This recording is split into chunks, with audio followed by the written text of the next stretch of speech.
Bueno, hermanos, el día de hoy vamos a hablar de un asunto importante. Es un asunto que va a cambiar mucho nuestras perspectivas, va a cambiar mucho también en la forma como estamos afrontando la vida cristiana.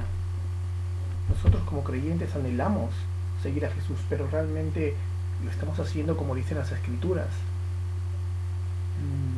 Vamos a hablar el día de hoy acerca de si estamos viviendo una vida religiosa o una vida en la cual Jesús está presente, activo y evidente. ¿Religión o Jesús? Una reforma integral en nuestra vida, una verdadera conformación a las Escrituras. Pero para empezar quiero dejar en claro, ¿no?, que las Escrituras sí hablan de religión, y el concepto que da es el de una fe activa, que va más allá de la confesión, sino que implica acción. Una acción, hermanos, una acción en la lucha contra el pecado y la cosmovisión anticristiana de este mundo, y en misericordia para con la humanidad que nos rodea y los necesitados. Y esto es contrario al concepto de religión que tienen muchos que se hacen llamar religiosos, sino que centrados en sus propios particulares pensamientos, tradiciones y confesiones, abren su boca para causar divisiones y separar hermanos unos de otros, engañándose a sí mismos, creyendo que Dios apoya sus maldades. Santiago capítulo 1, verso 13 al 18 dice que si tenéis celos amargos y contención en vuestro corazón, no jactéis ni mintáis contra la verdad, porque esta sabiduría no es la que desciende de lo alto, sino es terrenal, animal, diabólica, porque donde hay celos sin contención, hay perturbación y toda obra perversa. Esa palabra terrenal, animal, nos muestra que la más grande muestra de mundanalidad es un celo falso que se cree santo, un celo amargo, contencioso, que causa divisiones, que le encanta el separatismo negativo, el separatismo que va en contra de la santidad de Dios. Y por eso abren su boca y solo sueltan las piedras que tienen, ¿no? Como dice entonces, ¿cuál es la verdadera religión? No es esa. La de el fanático confesional o tradicionalista, no, esa no es la verdadera religión. La del libertino que hace de la iglesia un circo, tampoco, es otro extremo, no es la verdadera religión. Santiago, el mismo Santiago, en el verso 26-27 dice, si alguno se cree religioso, pero no refrena su lengua, sino que engaña su propio corazón, ya ves, se están engañando, la religión tal es vana. La religión, aquí menciona, pura y sin mácula, delante de nuestro Dios y Padre, es esta: visitar a los enfermos y a las viudas en sus aflicciones y guardarse sin mancha del mundo. Y dejando claro esto, entonces vamos a hablar de religión desde el punto de vista bíblico, pero vamos a hablar en contra de esta religión torcida, que es muy diferente a la fe de Jesús, a la religión de Jesús.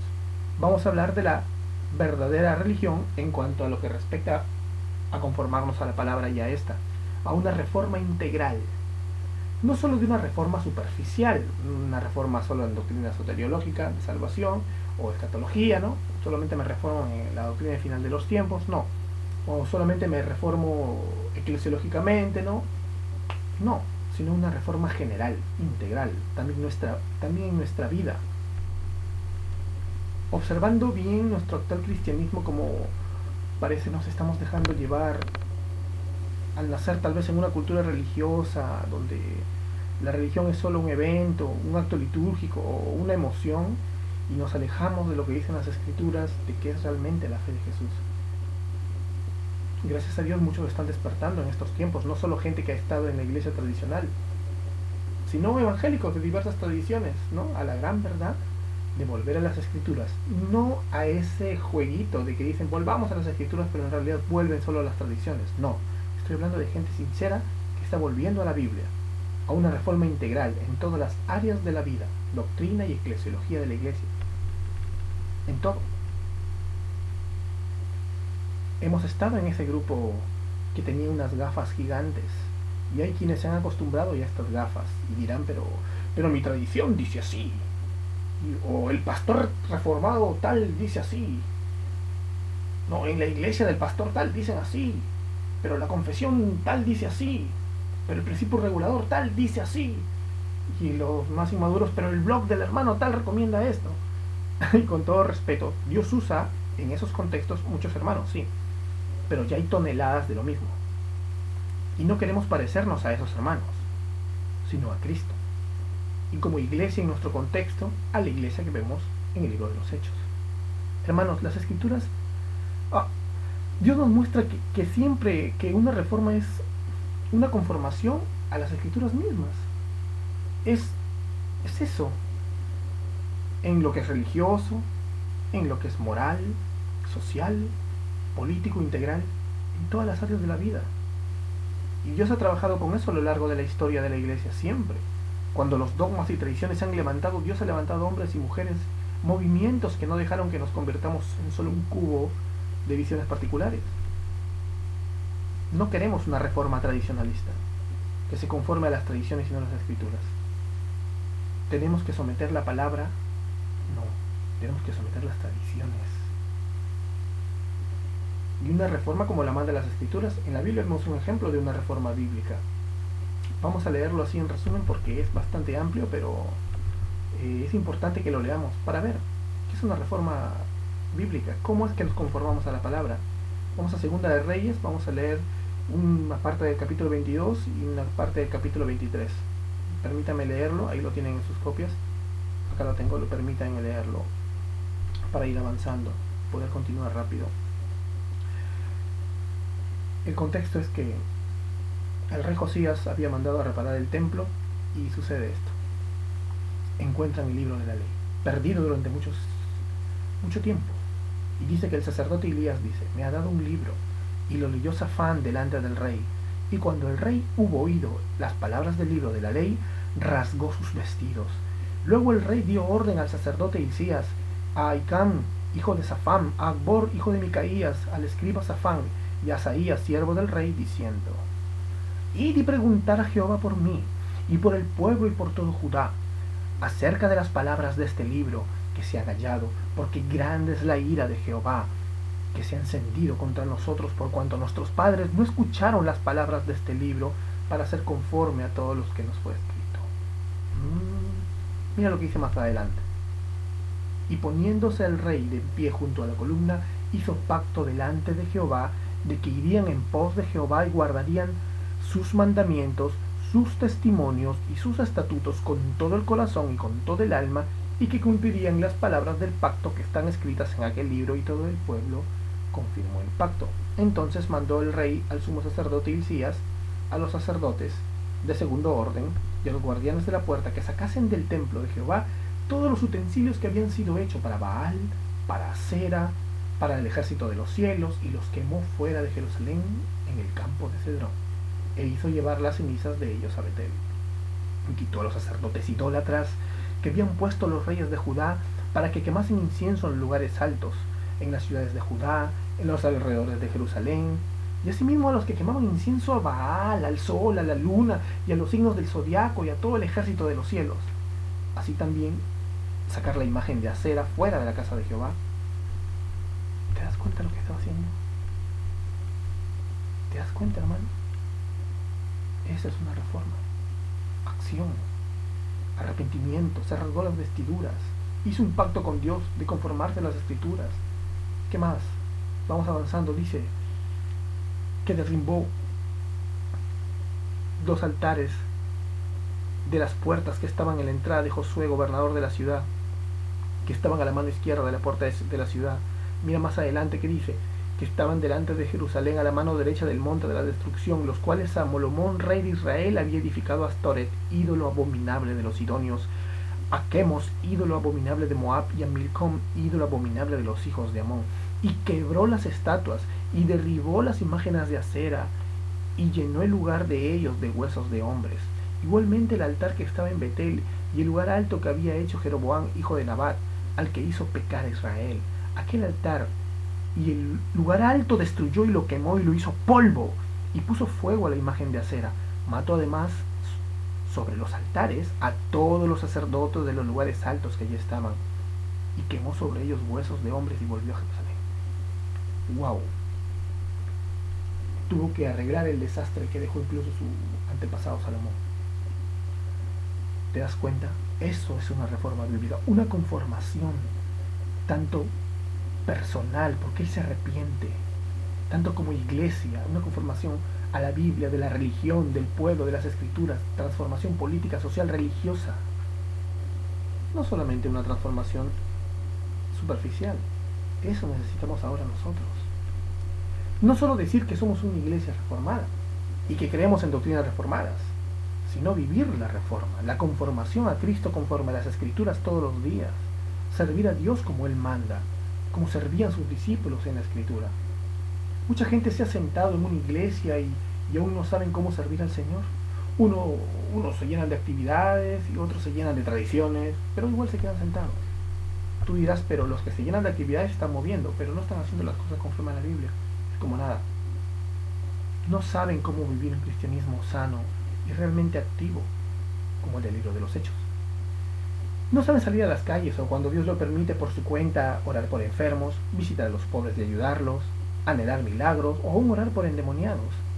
No claman por ser llenos del Espíritu bíblicamente. Buscan el desorden. Otros ni lo buscan. Lo importante, hermanos, no es venir a la iglesia nada más y creer que ya cumplí con Dios en mi semana. Ya vi mi video del pastor reformado, escuché mi audio por ahí y ya me peleé con un hereje en el Facebook. No. Ya cumplí con mi terapia en medio de lo que realmente es importante de la vida. No. Si Cristo no está con nosotros y su misión en el trabajo, la universidad, el colegio, la iglesia, la familia, entonces no estoy viviendo un cristianismo saludable. Nos estamos sometiendo a preceptos humanos, a tradiciones, y a veces prestadas porque ni siquiera son nuestras, y creemos que eso es el cristianismo bíblico. De ahí que no nos sorprenda que los que crecen en número sean los corintios, las sectas, porque ellos se mueven para predicar sus doctrinas cerradas. Es triste. Mira, la gente que Dios llama eficazmente con cuerdas de amor es atraída a Jesús, pero no quieren la iglesia. Y no me vengan con que es el pecado que está en ellos. No, porque estoy hablando de gente que realmente Dios está trayendo, que realmente Dios está llamando eficazmente. Y no es pecado no querer estar en una iglesia tradicionalista y legalista. O no es pecado no querer ir a una iglesia que parece un circo. No es pecado. Más bien veo que Dios tiene misericordia de algunos hermanos, porque otros como yo, o uno de ustedes tal vez, alguna vez cayeron en eso. Y Dios les está ahorrando tiempo perdido. No es pecado entonces. El Espíritu Santo, que los llama a ser como Jesús, los está cuidando de no ser como Caifás. Me da mucho gusto. Es hora de someter nuestras tradiciones y confesiones y formatos a la Escritura y no la Escritura a estos. Amén. La iglesia, hermano, no es algo donde vas a sentarte. La iglesia es comunidad. Debemos entender esto. La iglesia somos tú y yo, donde quiera que Dios nos ha puesto. Somos comunidad, asamblea de adoradores, llamados fuera del mundo para Él, para ser felices en Él y darle la gloria. Mira lo que dice el libro de los Hechos. ¿Cómo era la iglesia? Capítulo 4.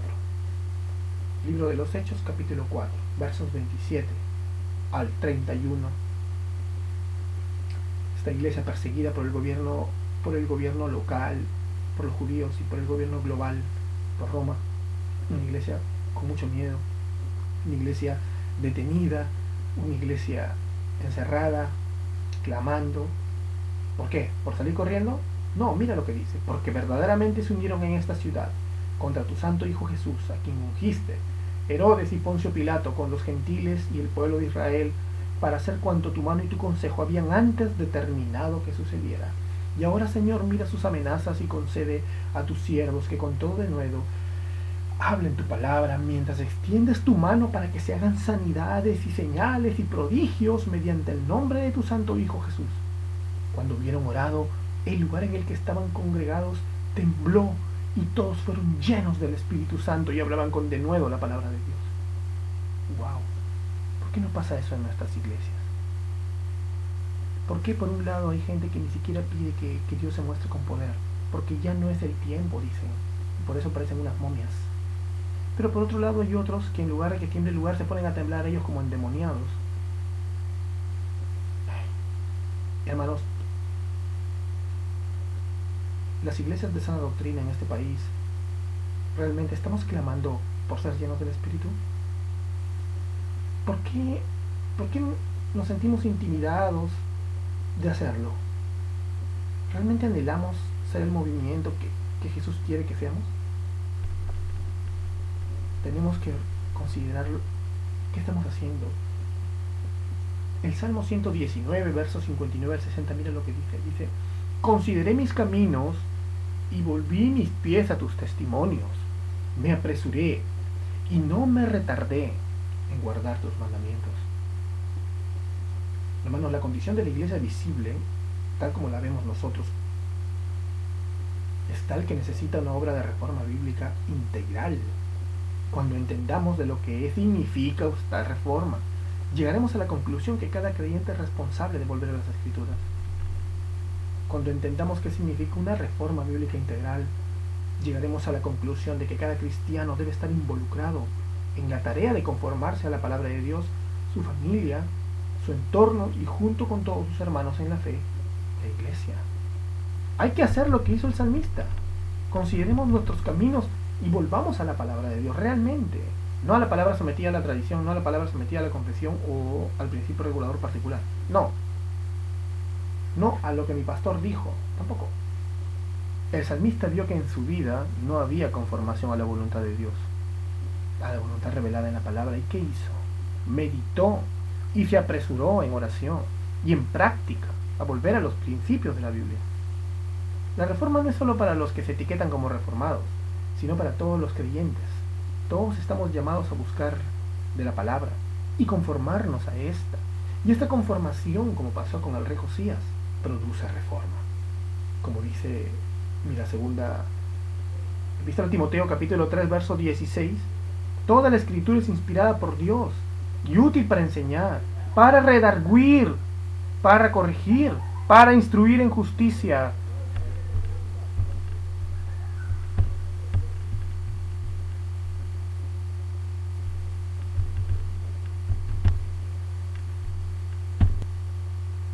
Oh, vaya, mira, no se queda en enseñanza. La escritura nos reprende y nos corrige. Cuando el examen sea personal o eclesiástico, tenemos que conformarnos, no podemos quedarnos allí. Y vamos a ver primero los obstáculos para esta reforma. ¿Qué nos puede obstaculizar de vivir la fe de Jesús? ¿Y qué nos va a llevar a caer en la religión? ¿Cuáles son los obstáculos entonces para una reforma integral bíblica? Primero, y esto es muy importante y muy grave, una ignorancia adrede y pecaminosa de las verdades de la palabra de Dios.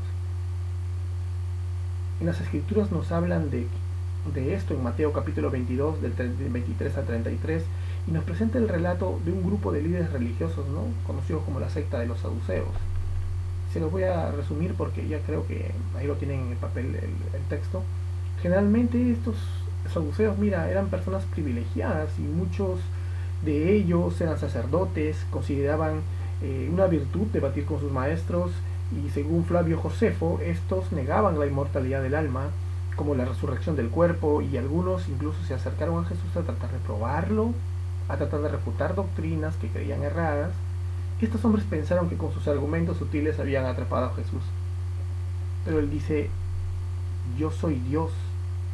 Él no dice yo soy Dios de alguien que no existe, ni de una parte, sino que él dice que es Dios de todo ser humano. Esta situación de los saduceos es bien particular, ¿no?, porque ellos tenían la palabra. Jesús los confronta con esta verdad de que ellos tenían la palabra y que debían haber encontrado la verdad en la palabra si hubieran sido diligentes y cuidadosos en el estudio de la palabra. Pero no, al contrario, ellos no consideraron el testimonio completo de las Escrituras, y lo que pasó fue que no tenían excusas. Habían caído en esta maldad de ignorancia y no tenían excusas, porque las Escrituras las tenían en la mano, por tanto su ignorancia no valía, era pecaminosa. A propósito, ellos no querían ver lo que estaba ahí. No hay excusa cuando tú tienes la Biblia en la mano, la estudias y adrede te haces 1000 preguntas y vueltas y te inventas o sometes a la palabra algún principio particular, algo que no dice ahí. O eres tan holgazán para no meditar en la palabra en su contexto y estudiarla como es, entonces tu ignorancia es peor, porque tú la tienes en la mano. Así que tú tienes la culpa. Es una de las causas mayores para una reforma bíblica integral, de las causas que más nos detienen, es esta. Muchos son culpables de este tipo de ignorancia. Por un extremo dicen blasfemias y mentiras, y otros someten a la Biblia a sus tradiciones, o hacen teología de la red social, o no realmente de la meditación, contemplación de Cristo y exégesis de la Biblia. Y no quieren salir de sus cuadrantes, pero paradójicamente todos estos extremos le llaman bíblico a sus postulados que no vienen de una verdadera y correcta estudio de la palabra. Y esto es una ignorancia pecaminosa. Le preguntamos a un carismático de la prosperidad, ¿no? ¿Por qué hacen tanto circo en sus iglesias? Y la respuesta de este tipo es, bueno, es que todos lo hacen y funciona. O le preguntamos a un fundamentalista, sea reformado o no, y dicen, es que así siempre se ha hecho en nuestra tradición, o dicen, pero así dice tal confesión. ¿Te das cuenta? Su holgazanería no les permite hacer teología, ni doctrina de la exégesis, meditación y contemplación de Cristo en la palabra misma. Y claro, teniendo la historia y la teología histórica como preciosas y comparativas, pero ellos no lo hacen.Igual pasa en tu casa. Si tú dices que eres cristiano y educas a tus hijos bajo la sabiduría de la palabra de Dios, por ejemplo, del libro de Proverbios, es un padre que adrede no quiere reconocer la palabra, y esa es una ignorancia pecaminosa, ¿ves? Tienes ahí la palabra, pero no. Decides hacerlo a tu manera, tal como lo haría una persona que no conoce al Señor ni su palabra. El resultado es tal vez un niño consentido que te va a avergonzar algún día. Como los saduceos que no veían la necesidad de ser transformados, piensan que ya saben tanto porque del mundo se han alimentado o solo de sus viejas tradiciones y creen que la escritura no es suficiente, paradójicamente proclamando por todos lados sola escritura, sola escritura. Es terrible, ¿verdad? Otro obstáculo para una reforma bíblica integral y para vivir la fe de Jesús, y no solo la religión desde el punto de vista de esta religión muerta, es que lo que estábamos hablando hace rato, que sometemos la escritura a nuestros principios reguladores y tradiciones. El tradicionalista no quiere reforma. No cree que hay algo que pueda aprender, aunque él no lo diga directamente. No quiere saber más que lo que ya está estipulado por sus tradiciones particulares, a las cuales hace equivalente a bíblico. Cuando un enfoque particular nubla a Cristo, mira, podemos clamar que somos bíblicos, palabrear muchos versos de la Biblia, decir a todo el mundo que somos confesionales, históricos, tradicionales, pero aunque nos engañemos, hermanos, solo vamos a hacer eso, tradicionales y particulares. Por más históricos que nos creamos, solo seremos una iglesia detenida en nuestros cuadrantes. Y la verdad, nos vamos a mentir a nosotros mismos creyendo que ya no existe nada que reformar, que todo se descubrió en el siglo XVI. Nos olvidamos del lema de los reformadores, Ecclesia Reformata, Semper Reformanda Secundum Verbum Dei. Para ellos es Secundum siglo XVI. Da risa, ¿no? Pero es así. Generalmente de grupos así es que salen los más inmaduros inquisidores que podemos ver. Gente que no tiene base bíblica ni tradición, porque se adhieren a tradiciones prestadas, insultando y murmurando de parte de Satanás, de sus propios hermanos de sana doctrina y en reforma integral y continua. Pero estos tipos, o señoritas, cegados, pensando que es de Dios y que Dios apoya sus siniestros ataques contra su propia iglesia, sin darse cuenta ellos mismos, son los enemigos de la iglesia de Cristo y la misión de Dios en el mundo. Así que hay que orar mucho por estas personas, porque están totalmente cegados, como dice la palabra en 1 de Juan capítulo 2, del 9 al 11, están en tinieblas. Y como leímos en Santiago, son mundanos, todos los días viven en una constante mundanalidad. Y es triste. Bueno, otro punto más, otro obstáculo para una reforma bíblica integral es miedo y apatía por vivir un cristianismo reformado integral en toda nuestra vida. Hermanos, miren, debemos abandonar el sacerdotalismo que nos viene impuesto por cultura. Esa mala costumbre de ver la iglesia como un templo con un sacerdote. Por ejemplo, ¿tú crees que el pastor solo debe bautizar? ¿El pastor solo debe evangelizar? ¿El pastor solo puede discipular y hacer un grupo de comunidad o una célula? No es que el mandato dice id y hacer discípulos. No es el mandato para todos. ¿O era solo para los apóstoles y para los líderes y no para ti? Nadie va a decir eso, pero hay hermanos que incluso prohíben evangelizar a otros sin permiso del pastor. No permiten que nadie disipule, es labor de la iglesia. Así dicen. Como si la iglesia fueran solo el clero y se olvidan de que la iglesia somos todos. Aunque tienen razón, porque sí es labor de la iglesia. Ahora sí aclarando que es labor de todos, porque todos somos la iglesia, cada miembro debe discipular. No es labor solo del pastor. Tú hoy quiero que apuntes en tu corazón, puedo predicar, puedo discipular, puedo bautizar y soy parte de la iglesia, tengo investido sobre mí el mismo Espíritu Santo de Dios que caminó con Cristo y que éste envió para que por él esté conmigo hasta el fin del mundo. Amén. Soy parte de una comunidad y juntos predicaremos el Evangelio de Jesucristo. Juntos no nos avergonzaremos de decir que Cristo es Dios y proclamaremos su gloria. Juntos vamos a hacer milagros a Dios, sanar enfermos, predicaremos y oraremos por todas las personas de las calles. Amén, ¿te parece? En mi trabajo, predicaré, en mi familia, seré la iglesia donde quiera que vaya.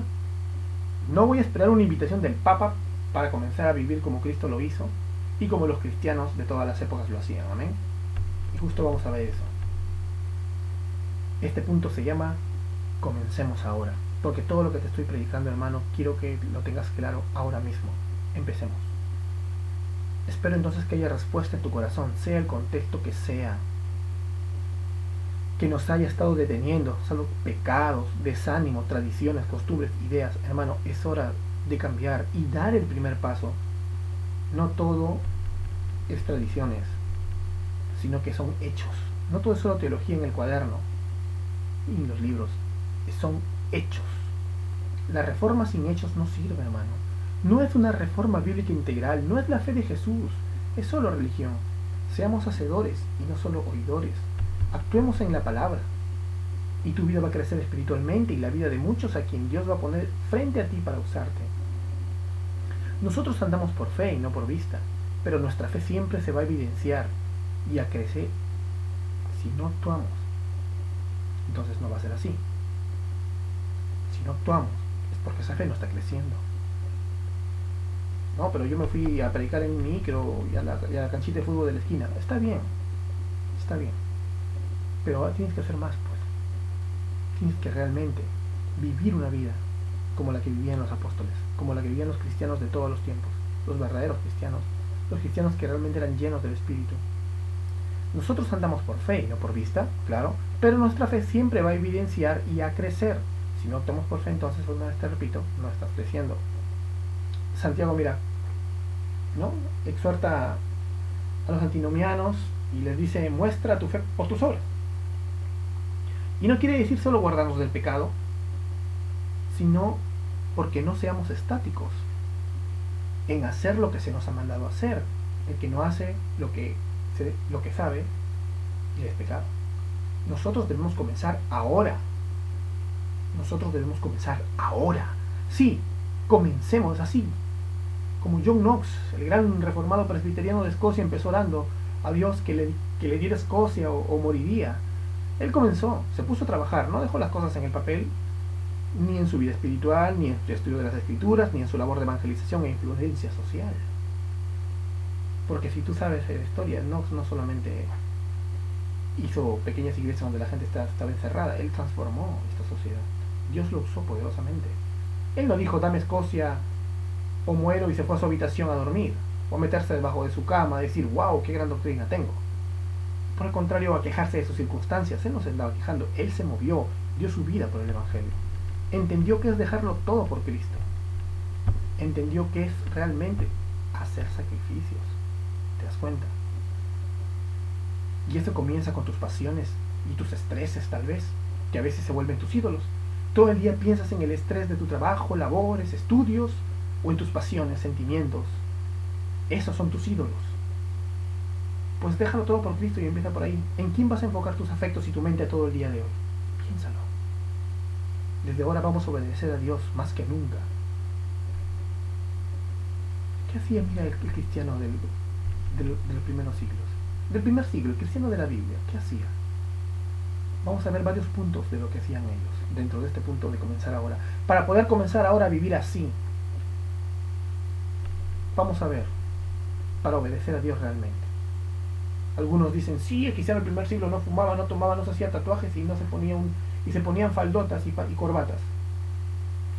A algunos parece que dijeran eso. Vamos a ver qué hacían los cristianos del primer siglo. Mira, en Hechos capítulo 2, verso muy conocido, acerca de la vida de los primeros cristianos, en las escrituras dice, del verso 42 al 47, dice que perseveraban en la doctrina de los apóstoles, en la comunión unos con otros, en el partimiento del pan y en las oraciones. Y sobre vivo temor a toda persona. Y muchas maravillas y señales eran hechas por los apóstoles. Todos los que habían creído estaban juntos y tenían en común todas las cosas, y vendían sus propiedades y sus bienes, y lo repartían a todos según la necesidad de cada uno, y perseverando unánimes cada día en el templo y partiendo el pan en las casas, comían juntos con alegría y sencillez de corazón, alabando a Dios y teniendo el favor con todo el pueblo. Y el Señor añadía a la iglesia cada día a los que habrían de ser salvos. ¡Wow! Había amor, había temor de Dios, había sana doctrina, había comunidad, comunión, había fuerza a través de la comunidad. Esa era una de sus claves. Porque en todo lo que vemos, en el amor, en el temor a Dios, en la fe, en los milagros que ellos presenciaban, en la generosidad, en la cena del Señor, en la alabanza, había comunidad. Y esa comunidad era hermosa para aquellos que eran llamados eficazmente. Tenían favor con todo el pueblo. Dicen, ese pueblo quería tener ese algo especial que ellos tenían. Querían a Cristo. Dios usaba sus testimonios para traerlos a Cristo. La iglesia era hermosa y atrayente para los que eran llamados eficazmente por el Espíritu. Morían juntos en los coliseos. Eso fue después, unos siglos después, murieron. Eran un movimiento que trastornaba el mundo y a los que los conocían. ¿Tu vida trastorna el mundo de los que te conocen? ¿O eres el mismo avejentado legalista de siempre? ¿O vives de una manera que ni siquiera ven diferencia en ti? ¿Cuál de los dos extremos? Porque si vives como Jesús y los apóstoles, vas a trastornar el mundo de los que viven cerca de ti. Aunque sea para que te odien y te critiquen y te ataquen, como atacaron a Jesús. Y otros te amarán porque verán en ti a Jesús, porque tendrás favor con todo ese pueblo llamado. ¿Te das cuenta? Ellos eran fuertes en ese tiempo, eran poderosos como comunidad. La cosmovisión anticristiana del mundo y Satanás no lo soportaba, ¿ves? Pero ahora, ¿qué? Eso era demostrar la hermosura de Cristo, hermanos, y vivir una comunidad que refleje realmente esa felicidad y hermosura del mundo. Otra cosa que ellos también hacían, y otra marca que tenemos que ver, aparte de vivir en comunidad, es que ellos predicaban el Evangelio. ¿Qué hacía la primera iglesia? Predicaba el Evangelio. Mira Hechos capítulo 28, verso 31, dice, y Pablo permaneció 2 años enteros en casa alquilada, y recibía a todos los que venían, predicando el reino de Dios y enseñando acerca de Jesucristo abiertamente y sin impedimento. Mira, y eso lo vamos a ver por todo el libro de los Hechos, la iglesia acá, la iglesia por acá en la casa de tal. Ellos abrían las puertas de sus casas para hacer grupos de comunidad y para discipular. Todos, no solamente el apóstol Pablo, porque luego se ven nombres de otras personas. Eso hacían ellos. ¿Tu casa está abierta para un grupo de comunidad? No, que yo trabajo a las 4.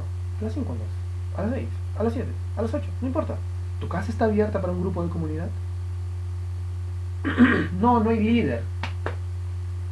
Pero el Señor te está llamando a ti a predicar, a bautizar, a discipular. Así que, ¿qué esperas, que no tocas las puertas alrededor? ¿O te vas a predicar en el barrio o en los alrededores y armas un grupo de comunidad en tu casa? ¿Pero qué pasa? No. Tenemos que movernos, hermanos. Mira lo que dice el mismo Hecho, ¿no? En capítulo 8, versos 4 o 5, dice, pero los que fueron esparcidos iban por todas partes anunciando el Evangelio. Entonces Felipe, descendiendo de la ciudad de Samaria, les predicaba a Cristo. No, que yo paro viajando. Ya pues, predica donde quiera que vayas. No significa que porque vas a predicar, todos van a venir a esta iglesia local. Predica, el Señor los va a guiar. O de repente, si es una ciudad donde conocemos una iglesia sana, lo podemos recomendar, pero donde quiera que tú vayas, yo creo que tú debes predicar, ¿no? Donde quiera que tú vayas, tú tienes que predicar. Mira lo que dice también en el verso 5, en capítulo 5. en el verso 42, dice: y todos los días en el templo y por las casas no cesaban de enseñar y predicar a Jesucristo. Todos los días. Todos los días. Donde quiera que iban, hermano. Todos los días. Tú que eres cristiano y estás acá presente y estás bautizado, mañana tienes que comenzar así.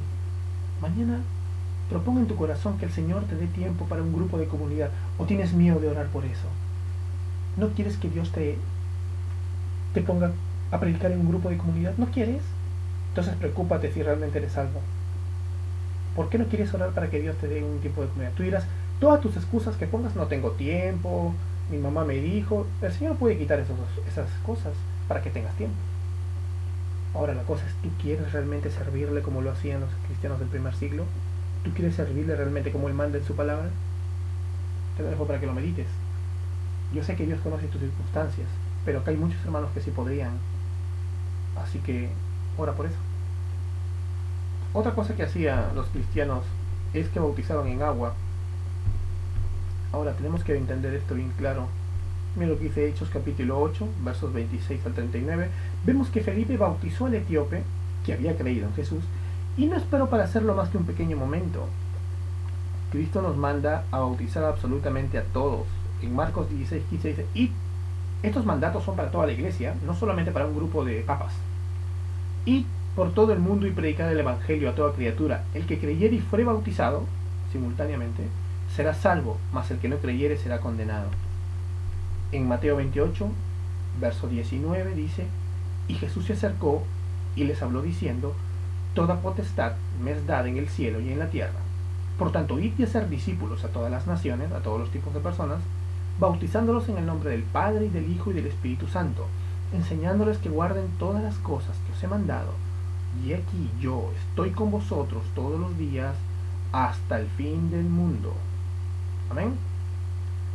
Estamos mandados todos, hermanos, a predicar el evangelio, a discipular y a bautizar. Y tú, amado hermano, te repito, Dios te ha dado el mismo Espíritu Santo que levantó a Jesús de entre los muertos en gloria. Y tú, querido hermano, que estás bautizado ahora, tú vas a predicar, tú vas a discipular y sobre todo tú vas a bautizar. Tú, caballero o señorita, vas a bautizar. No, que yo no soy pastor, no me interesa. La palabra dice que para todos es el mandato. No vamos a someternos a reglas humanas y tradiciones. Vamos a hacer lo que dice la Escritura. Haremos, claro, sermones de bautizos acá, sí, pero tú estás llamado a bautizar si se presenta la oportunidad donde quiera que estés. No necesitas permiso del Papa tampoco para hacer la voluntad de Dios. Así que desde mañana tú vas a bautizar en agua cuando Dios disponga. Tú lo vas a hacer. Amén. Otra cosa que hacían la primera iglesia, que hacían el común de los discípulos, era que oraban por el bautismo con el Espíritu. No hay que confundir con el bautismo por el Espíritu. La gente salva ya estaba incluida y sumergida en el cuerpo de Cristo. Primero los Corintios capítulo 12, verso 13, habla de que el bautismo por el Espíritu, es decir, donde el Espíritu Santo es el que hace la acción de bautizar, el Espíritu te toma y te sumerge dentro te bautiza en el cuerpo de Cristo. El agente bautizador es el Espíritu, te toma y te sumerge en el cuerpo de Cristo. Ese es en el momento de la regeneración. No estamos hablando del bautismo por el Espíritu. Entonces estamos hablando del bautismo con el Espíritu, que es el bautismo en donde el agente bautizador es Jesús y Él te sumerge del Espíritu, te llena, que es una palabra mejor que se podría usar para no confundir, porque muchos confunden por con y a veces pasa. Pero ahora se oraba en este tiempo de la primera iglesia, no para que la gente ya salva sea bautizada porque ya lo estaba, sino para que se bautice con. Se oraba para que esta gente recibiera el Espíritu Santo, el poder de lo alto, como en Pentecostés ellos ya siendo salvos lo recibieron. Pentecostés es un momento único, pero que tiene muchas repeticiones. En Pentecostés vino a morar el Espíritu Santo con nosotros y desde ahí tenemos que clamar siempre por estar llenos, porque el Espíritu nos bautice con el Espíritu Santo. Por eso algunos no tienen poder, porque ya lo dan por nulo. ¿Por qué tenemos miedo de imponer manos y orar porque seamos bautizados con el Espíritu Santo? ¿Por qué tenemos miedo de imponer manos a los nuevos? ¿No será que nosotros no estamos bautizados con Él y por eso no tenemos poder? ¿Por qué un montón de sectas blasfeman del Espíritu Santo con sus lenguas falsas y profecías falsas? ¿Vamos nosotros a no pedir poder de lo alto? Las lenguas eran idiomas usados en un contexto misionero. Acá jamás habrá lenguas, a menos que Dios así lo quiera, porque, bueno, hay un chino y alguien tiene que predicar el Evangelio en chino. Pero como ser bautizado con el Espíritu Santo no es equivalente a lenguas, vamos a pedir por el bautismo con el Espíritu Santo.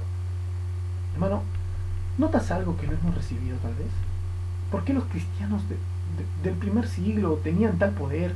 ¿Y por qué en la historia de la iglesia algunos movimientos y hermanos particularmente se levantaron como una excepción y causaron transformación en toda su era? ¿Cómo se dieron estos avivamientos? ¿De dónde vino tal poder? Estos cristianos primitivos y en la historia tenían el poder de lo alto, ¿te das cuenta? Hoy vamos a clamar a Dios para que nos bautice con su Espíritu. No tengas miedo. Y desde hoy, cuando prediques el Evangelio, vas a orar porque las personas que se arrepientan reciban el bautismo con el Espíritu. Y te vas a olvidar de complejos. Vas a clamar para que este nuevo nacido no pase años, meses o días sin poder de lo alto como tú o yo lo hemos pasado. Y no habrá nada de lenguas o esas cosas falsas ni locuras. Habrá poder, convicción, valentía, transformación. No necesitas permiso de un papa reformado tampoco para eso. Otra marca de los cristianos verdaderos en la Biblia en este primer siglo era que oraban por enfermos. ¿Y realmente creemos que Dios sana? ¿Sí? Nosotros creemos que Dios sana, pero también creemos que los dones de milagros, como la sanidad, son dispensados por Dios en su soberana voluntad. Pero porque muchos falsos maestros lucran y mienten con la verdad de Dios, no significa que nosotros no vamos a orar por la sanidad de las personas. ¿Te has acercado a la gente de la calle a pedirle que te permita orar por alguna dolencia de salud? ¿No te parece que es algo que hacían los cristianos del pasado y que podemos hacer nosotros? Mira, hermano, Dios es soberano, pero nosotros sabemos que es bueno y que si aún con sanidad puede traer a alguien a sus pies, lo va a hacer, como lo he hecho muchas veces.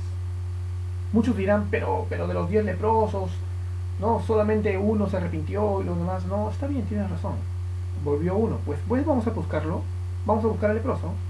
Oremos por todos. Vamos a ver entonces que como con el leproso siempre va a haber alguno que vendrá a Cristo a través de esto. Amén. Así que no nos vamos a limitar por eso. ¿Por qué?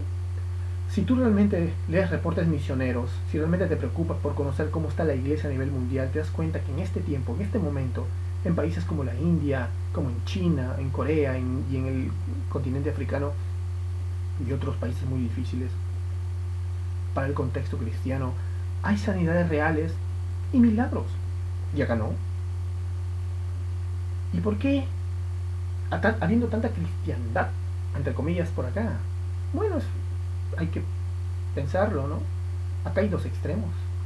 Uno, que no cree en sanidad y milagros y lo falsifica o manipula a la gente por eso. Y el otro, que no cree en sanidad y milagros, pero dice que es un regalo de Dios que ya cesó y que no está operativo. Entonces, que no nos sorprenda entonces que esto pase. Que no nos sorprenda, hermanos, que eso pase. Como nosotros tenemos miedo de orar por personas enfermas, ¿cómo tenemos miedo de orar por personas endemoniadas? No sé, tal vez tú no crees en endemoniados, yo he visto muchos. ¿No crees ni siquiera en demonios? Cristo y los apóstoles creían, ¿y tú no? Porque una serie de desadaptados, que creo que ellos son los endemoniados, creen que echan demonios como si fuera a vender caramelos. Cuando se presenta la oportunidad, no lo vamos a hacer nosotros, no vamos nosotros a orar por la salvación y por la liberación de esa persona. No te digo que declares como un loco, sino que ores y ayunes por la gente que está con esto. Hemos caído en una mala interpretación de la Biblia, hermanos, y hemos dado oído a muchos hermanos extremos de la corriente llamada cesacionismo, que muchos hermanos respetados tienen y los respetamos y aprendemos mucho de ellos, pero hay algunos elementos extremos dentro de esta postura, muy intransigentes, ¿no? Y lamentablemente han influenciado para mal a un pequeño sector de hermanos. Mucho del cristianismo actual vive una vida de no completa sujeción a Cristo, entonces, porque hay doctrinas que han decidido que ya no son para este tiempo.